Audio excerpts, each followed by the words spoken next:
much, Mr. Chairman.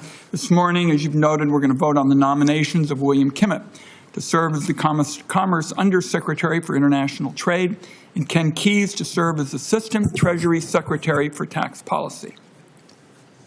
Should they be confirmed, they would play key roles in Donald Trump's plan to implement a destructive and damaging economic agenda.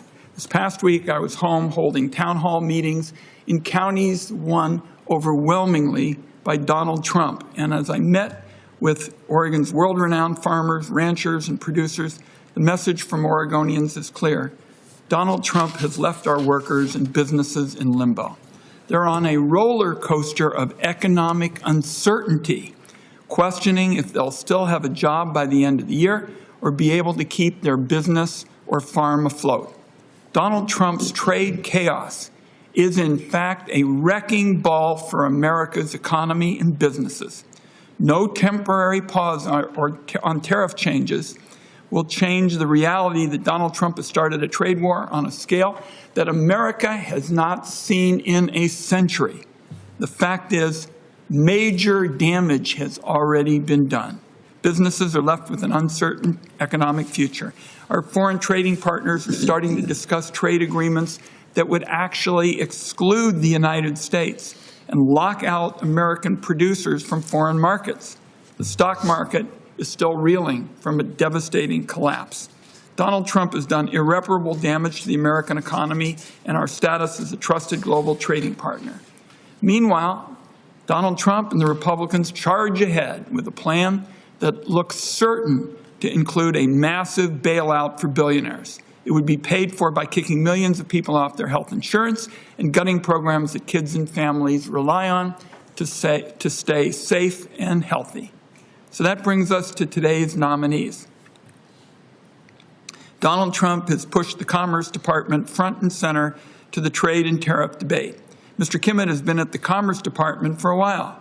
If confirmed, he would be a key player in implementing a disastrous trade agenda from Donald Trump.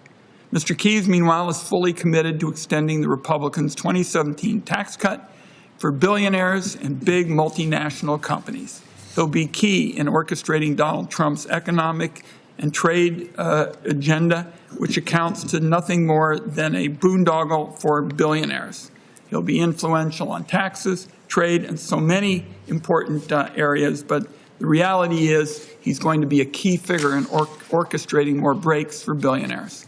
In short, Donald Trump has nominated Mr. Kimmett to serve as a grim reaper for the middle class and Mr. Keyes to make the Treasury into an ATM for the ultra-wealthy.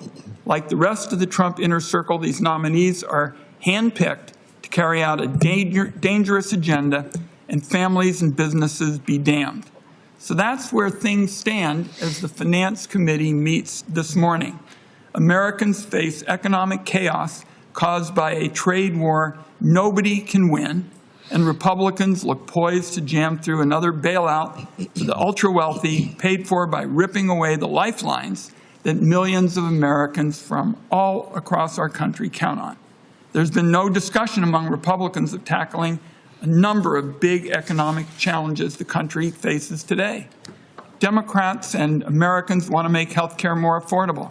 We want to create more good jobs. We want to make sure that there's a tax code that gives everybody in America the chance to get ahead and everybody pays their fair share. You don't have to look any further than Republicans' planned bailout for billionaires and corporations to know that Republican priorities begin and end with help for friends and influential donors who consistently do better, get richer, while everybody else gets left behind. If confirmed, Mr. Keyes and Mr. Kimmett would immediately get to work to help Donald Trump implement what I consider to be a very dangerous agenda for America. I will be voting no and urging my colleagues to do so as well.